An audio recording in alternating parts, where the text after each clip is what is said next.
Hello, my name is Jared, and I'm here to teach my family's recipe of making fried chicken. So first you want to take a container, which I already filled up, and you want to put some salt inside.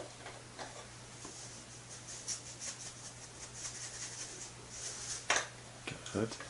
So, then next you have to get your chicken, and for thighs you have to take the skin off, and then you put it in the containers.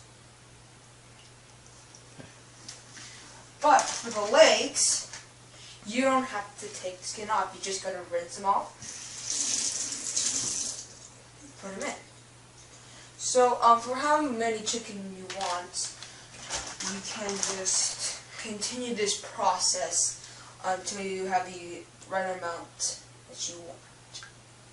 Because it's going to be a while here, skinning off the thighs and rinsing off the legs, after you're done, you take them to your fridge and you put them in there for 4 to 5 hours. So we'll be back in 4 to 5 hours. Hello, I'm Jared Funko, and I'm here to continue on teaching you my family's recipe of making fried chicken. So after the chicken is done in the fridge, you have to take it out very carefully, put it here, and then you want to empty it of all of them. Then what you want to do is get 2 large bowls, well, one's large, one's medium, and you want to put some milk in a smaller bowl, and then you want to take an egg, and then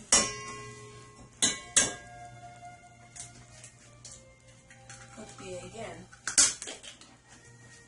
Then you want to put a dash, like a really small amount of vanilla in. After you put all these ingredients in, you then want to whisk it out. Why don't you bring it over here? Yeah.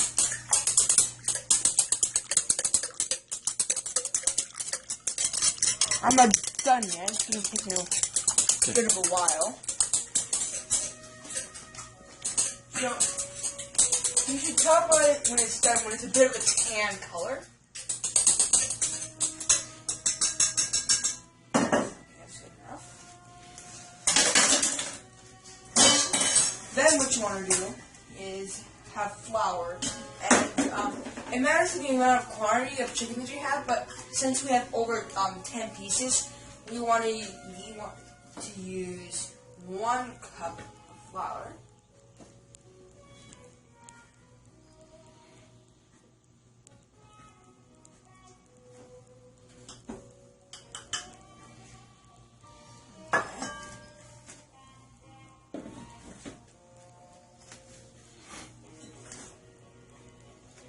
Then you want to take a paprika, or a paprika that you have.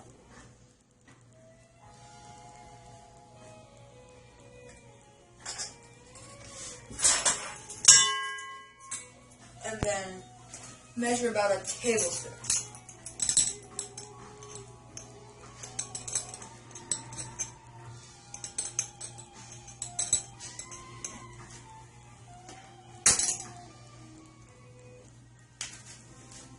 Then you put the paprika in. Okay, once you're done putting the paprika in, you want to make sure to mix it all up so you can't see the paprika anymore. There. Now once you're done mixing the paprika with the flour, you want to start taking by either a thigh or leg. But by now you should tell like the chicken's really squishy and smooth. So now what you want to do is you want to dip it, just make sure it's all covered in the milk, egg, and vanilla mixture. And then you want to take it over to the flour and fully cover it with flour. Then once you're done with that, you want to take your chicken and take it over to a rack, like this. So it's probably going to take me a while to fully put all of this on. So once you finish with putting all the chicken through this process and then on the rack, you want to cover it in wax paper or paper towels and leave it in the fridge for about at least an hour. And then once I'm done with that and the hour is finished up, I'll get back to you. Hello, I'm Jared Fonko, and I'm here to teach the final part of making my family's recipe of fried chicken. But because this part is a bit too risky for me, as me being a young, I'm going to hand it off to my father. Richard. Hello everybody, my name is Richard Franco. I'm going to show you the next to final step of cooking our famous Grandma Klimek's fried chicken. So Jared breaded them and did a great job of that. So what we're going to do is pull them out of the fridge. We're going to take them, because we need the wire rack. We only have one here. So I'm just going to put them on this platter right here. While we've been talking, I put in about a ½ inch of oil to an iron skillet. Put it back up. And started heating it. So you want to get it to about 350. When it's at 350, it's ready to fry. If it's above 350, you can burn the chicken. So you don't want to do that. So we'll set this in here. Alright, now we're ready to start. Our oil is at 350 degrees. We're going to, using the tongs, grab a piece of chicken that Jared already floured. We're going to put it right gently into here. You can see it starts sizzling right away. You got to be careful because the oil is hot. It's going to pop. We're going to put in as many pieces as we can fit.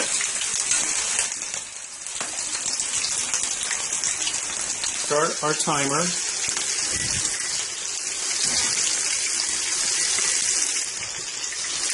We're going to cook 5 minutes. We're going to fry it. Stand back. We're going to cook 5 minutes on a side. And so we use a timer to help us keep track of that. They're going to turn pretty brown. They're not going to be totally ready. What I'm going to do is get a bunch of paper towels, because as soon as they come out of the oil, I want to dab off as much oil as I can. So I'm just going to put it here. As soon as they come off, ready to dab. Okay. So we'll check back with you in a few minutes when we go to the next side. Checking the temperature, the oil goes down to about 300 degrees. That's okay. Between 300 and 350 is what we want, but we're heating it at about 350. Now we're about to turn over. Okay, the timer is about ready to go off. As soon as the timer goes off, we're going to turn them. You'll notice that they don't stick to the pan at all. They turn this nice golden brown. So that's why you want to cook at 350. Some more fun. It smells beautiful. And so we turn over our chickens. Now we cook 5 minutes on the other side. When you first do this for the first time, you should always check the temperature of the oil. Make sure it's between 300 and 350. It can go up and down on you. I found out for this stove, if I keep it between 3 and 4 setting, it will be different for your stove. Right. Okay, then we'll come back in a couple more minutes after they finish cooking on both sides. We'll go to part B. Another 2 minutes on each side, and I'm going to take them out, drain all the oil off that I can. Then we're going to pat them down over here, get more oil off.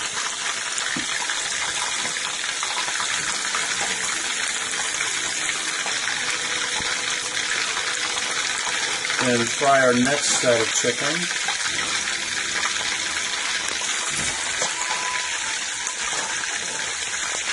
smells glorious.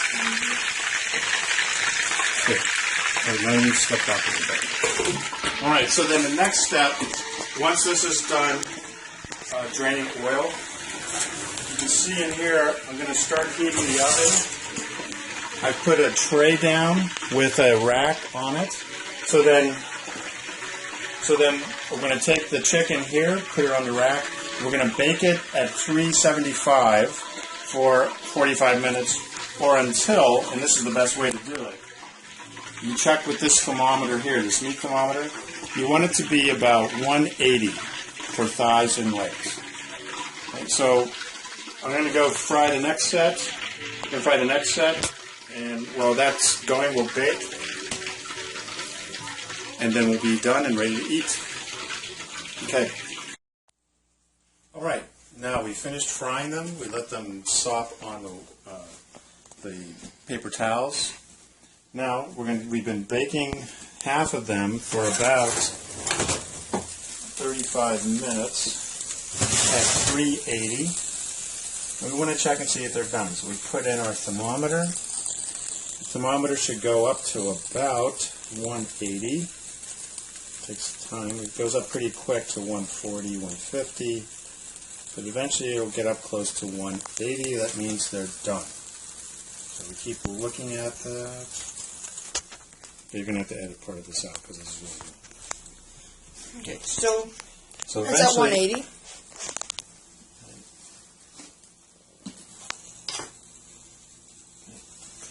Check it. Now check it. It's at 180, Dad. It's at 180. No, it's at 160. No, it's at 180. That's 160. Okay. And you can see they're nowhere near ready. Let's pull this out.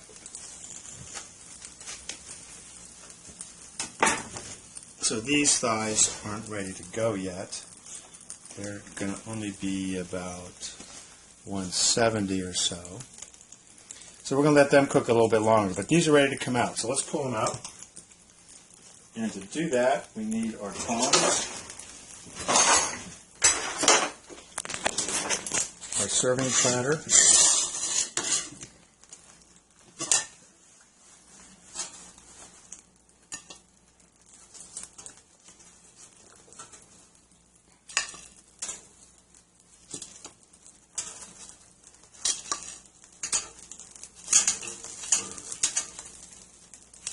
okay. We're going to let these cook a little bit longer, but there you go. Ready to eat. There you go.